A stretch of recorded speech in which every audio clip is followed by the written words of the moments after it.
This man walked out of Atlanta's South Side with a criminal record and absolutely no corporate connections. He didn't have industry cosigns, a trust fund, or any help. He built a label from nothing. From the ground up, he signed Migos, Lil Baby City Girls, and Lil Yachty, while bringing Cardi B under management. In the process, he turned the entire Atlanta trap scene into a billion-dollar cultural powerhouse, before selling the operation to a South Korean music corporation for $320 million in cash and stock. Pierre P. Thomas is now sitting on an empire rooted so deeply in Georgia that calling him just a music executive is like calling Jay-Z just a rapper. The title doesn't even begin to cover it. He invested $1 million into building a massive bunker compound on Atlanta's west side, complete with 4 recording studios, and has stacked real estate holdings all across the city. On top of that, he launched Quality Control Sports alongside Roc Nation and secured major brand deals with Puma and Champs Sports. Back in 2021, Forbes estimated his and Coach K's combined net worth at $300 million. And by 2024, his personal net worth is tracking around $80 million and climbing. Even after cashing out to Habe, he's still the one running the label. He didn't get bought out, he bought in. This is the full breakdown of how Pierre P. Thomas built one of the most powerful empires Georgia has ever seen, the lifestyle he maintained while building it, and exactly what that $320 million payout looks like in reality. To understand his journey, you have to go back to the southwest side of Atlanta. Born on June 7, 1981, P wasn't born into privilege. He had no label connections or uncles in the music industry. He was a product of the Atlanta streets, the same environment that would eventually inspire the music that made him wealthy. P has been very open about his past, including the fact that he served time, was released, and then got caught up in the streets again and had to go back. He has said publicly, "After I got out and did time, I got caught up again in the streets and went back. But I refused to give up. What I've learned is that nothing is owed to us. You gotta get out here and work for everything you get." That mindset is the foundation of his entire career. This wasn't someone who stumbled into the music business through luck. This was a man who had every door closed in his face, someone who filled out job applications while on parole, already knowing the answer would be no. He has spoken about those days on parole, looking for work and carrying the forms that employers had to sign to verify his job search, all while knowing the odds were completely stacked against him. That specific reality, the experience of having every door slammed in his face, is what pushed him toward entrepreneurship. It was about survival. Before Quality Control was even a thought, P had already tried his hand at the music game. He was involved with a rap label called Dirty Dollaz Entertainment alongside his friend, Dirty. They were young and ambitious, but they lacked the necessary industry knowledge. While that label didn't take off, it provided him with something invaluable, an inside look at how the business operated, even if he hadn't mastered it yet. At the time, his brother Buck was managing Gorilla Zoe, a member of the group Boys and a Hood. Through that connection, P began taking notes and educating himself about the industry via mutual friends. He later explained that he spent that time learning what people did right, what they did wrong, and how to utilize talent to build platforms that generate wealth and change lives. That was his real education, not a classroom or a corporate internship, but real-world observation in the trenches of the Atlanta music scene. As for a blueprint, he looked up to the legends who had done it independently before him. He idolized Master P and Birdman. Birdman and Master P served as the templates, black men who built independent music empires without asking anyone for permission. But then came the turning point. At the time, P owned a studio but was completely fed up with the music industry. His plan was simple: just rent out the studio space to recoup his investment. He admitted, "I was fed up with music, but I had this studio, so I was going to just rent that out and make my money back that way." Coach saw the studio and the entire ecosystem of talent surrounding P, and he asked a single question: "Are you interested in starting your label thing back up?" The origin of the name Quality Control is deeply moving. P had a best friend named Q who had passed away, and he meant the world to him. When Coach asked what P wanted to call the venture, P told him he wanted something with a Q in it as a tribute. A few days later, Coach suggested Quality Control and told P to look up the definition. They decided to call it QC, making sure the Q stood out. They hired designers to create the logo and never looked back. So every time you see that QC logo, you're looking at a tribute to a fallen friend. It wasn't just a branding decision, it was personal. That authenticity is exactly what made the movement feel real from the very beginning. In March 2013, Quality Control Music officially launched with Kevin Coach K. Lee as COO. These weren't just two corporate executives trying to figure out hip-hop. Coach K had already spent years managing legends like Gucci Mane and Young Jeezy, while P provided the deep-rooted Atlanta street credibility. Together, they were prepared for every angle of the industry. However, the real secret to why QC succeeded while other independent labels failed was the structure. They didn't build a traditional record label. Instead, they signed artists to comprehensive 360 deals that split revenue from every possible stream, including touring, merchandise, publishing, licensing, and music sales. They even shifted their strategy to treat the music itself as a promotional tool for their artists' other ventures, like tours, endorsements, and brand deals. You have to understand the power of a 360 deal at this level. It means if an artist generates income in any capacity, QC receives a percentage. Every tour date, every merch drop, every brand partnership, and every publishing check.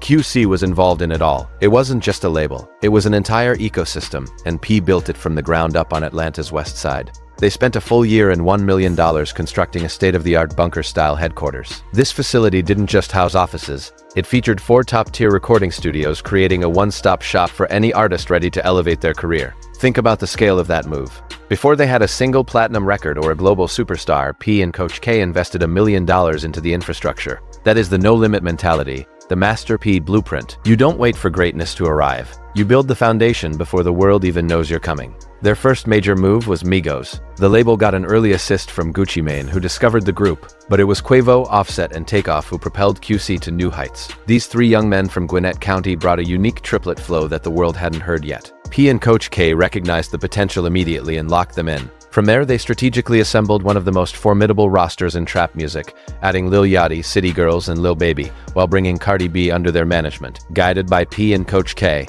artists like Lil Baby and Migos dominated the Billboard charts with solo projects and the Control the Streets compilation volumes. By 2017, QC wasn't just another label, it was the label. The culture was fully locked in.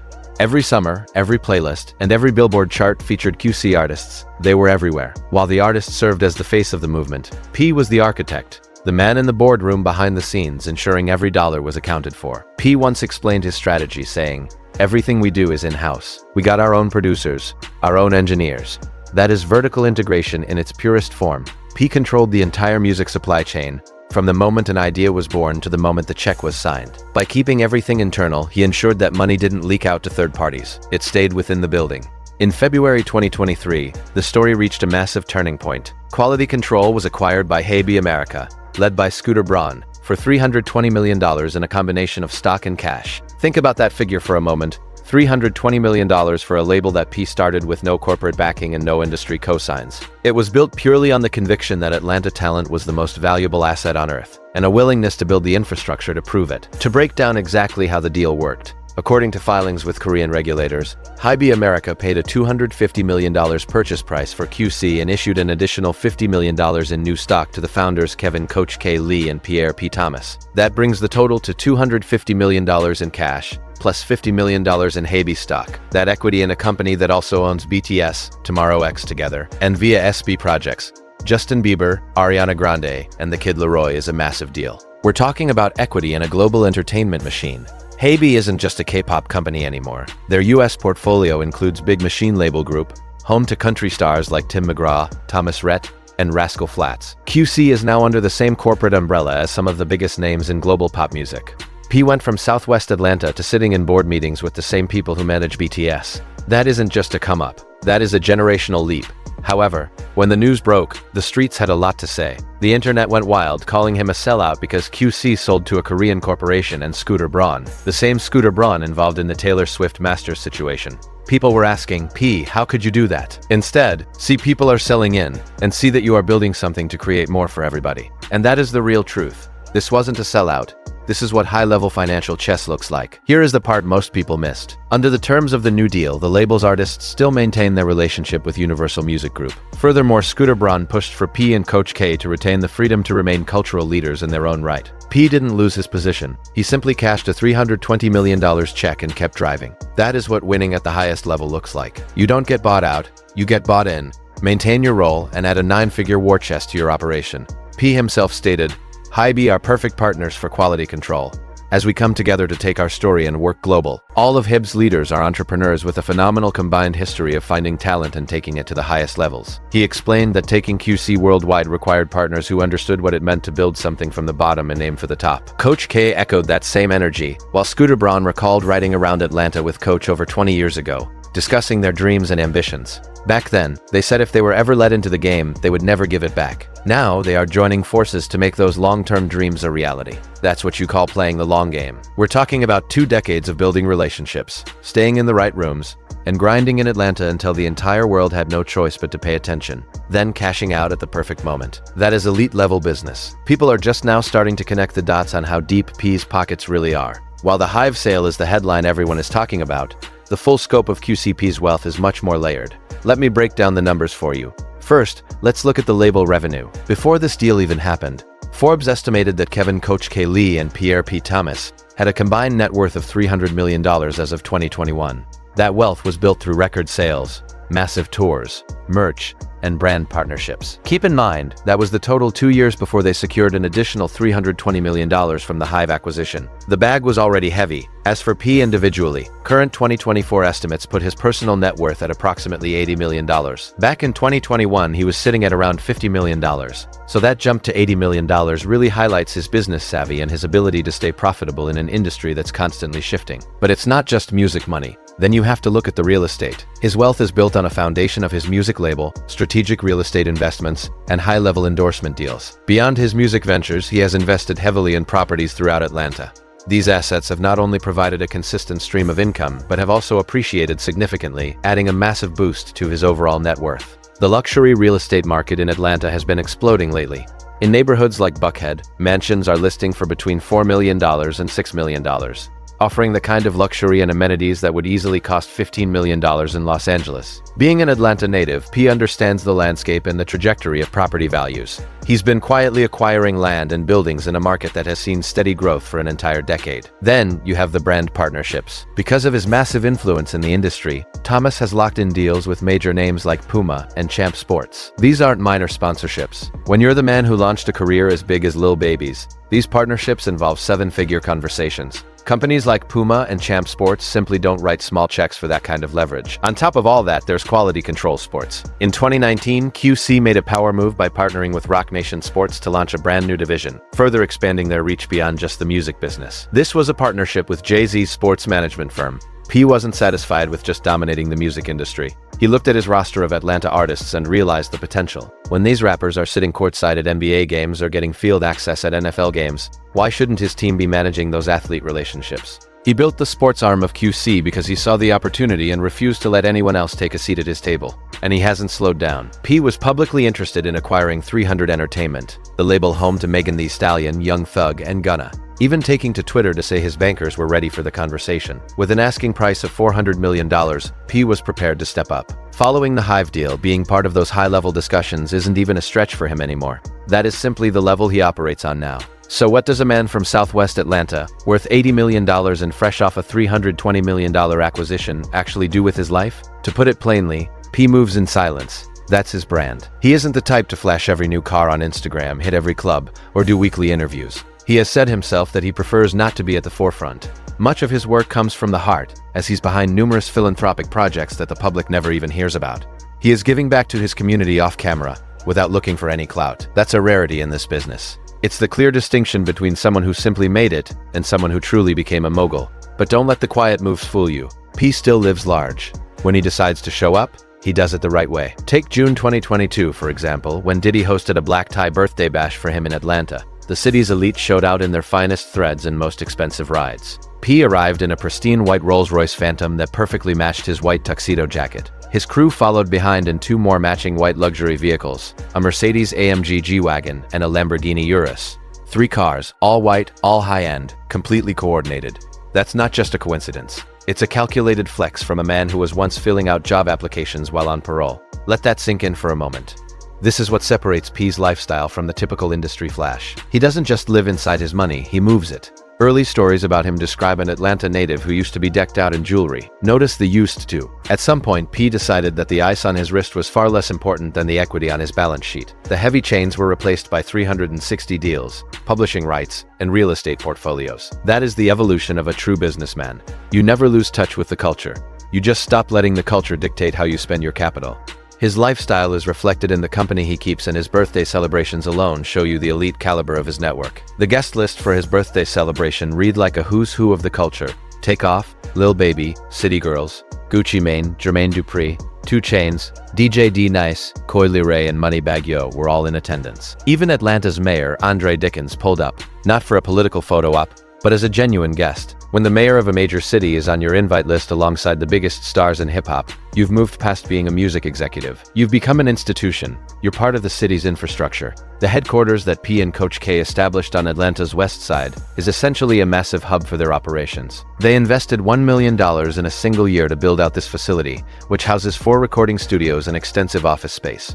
But it's important to understand what that represents beyond just brick and mortar. That building is QC territory, the physical manifestation of everything P has built. With 4 studios running around the clock and business deals happening in every room, it's less of an office and more of a fortress. Connected to that compound is their management firm, Solid Foundation, which has handled the careers of stars like Lil Yachty and several rising artists. Then you have the QC Film and Television Division, the sports wing, and their consulting arm. Quality control has evolved into something much larger than a record label. It is a full-scale music, sports, and media empire. Every branch of the business generates revenue, and every single one feeds back into the main operation. This setup ensures P's name stays on a paycheck even when he isn't physically there. That is the blueprint of a genuine empire. At this stage, Atlanta is practically his city in a literal sense. Coming up from the southwest side, he established his headquarters on the west side and expanded his real estate portfolio throughout the entire metro area. He built a powerhouse that provided jobs for Atlanta's own artists, engineers, producers, lawyers, and managers. The economic impact quality control has had on the city is enormous. Every artist signed to the roster spends their money locally.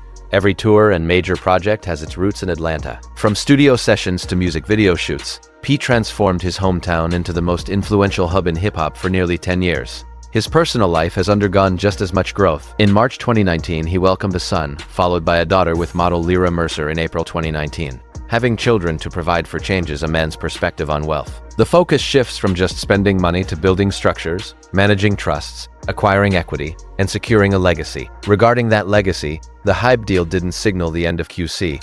It actually scaled it up. Under the terms of that agreement, P maintained his position at the head of the table, continuing to lead the label alongside Coach K while signing new talent and developing the next generation of stars. Now he possesses the financial backing of a global corporation, allowing him to transition QC from an Atlanta powerhouse into a truly international brand. This is exactly what the critics overlooked. It wasn't about P cashing out and moving on.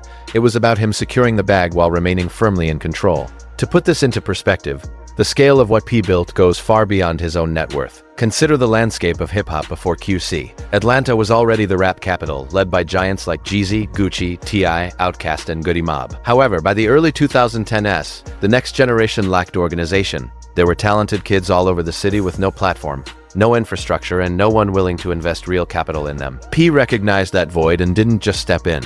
He built a factory to fill it permanently. Quality Control became famous for discovering and developing underground talent, which is why so many of their artists seemed to explode out of nowhere. They leveraged internet-based analytical tools to target the specific areas where their artists were gaining traction. Back in 2013 and 2014, while most labels still relied on gut feelings and radio metrics, QC was using data to identify organic fan bases and prioritize those markets. That is tech sector logic applied directly to a rap label. That is the level of sophistication P brought to the game, and the ripple effect has been massive. Lil Baby, arguably the biggest rapper on the planet during the early 2020s, is a product of P's vision. The City Girls, one of the most culturally dominant female acts of the last 10 years, came from P. Lil Yachty, who completely shifted the conversation on the sound of modern rap. Came from P. Even the Migos, who literally redefined the hip-hop flow to the point where you still hear their influence in every new artist today, started with him. We are talking about one man from Southwest Atlanta, someone with a criminal record and no initial industry cosign, who built the infrastructure for the most important cluster of hip-hop talent in the 21st century. That isn't an exaggeration. It's the documented reality. Beyond the music, he has stayed deeply involved in the Second Chances initiative, a training forum designed to help formerly incarcerated individuals learn the ropes of entrepreneurship. By championing these second chances, he provides people with the tools to build a better future. P never forgot his roots. He built a pipeline so that people who share his background and face the same closed doors can finally find a way through.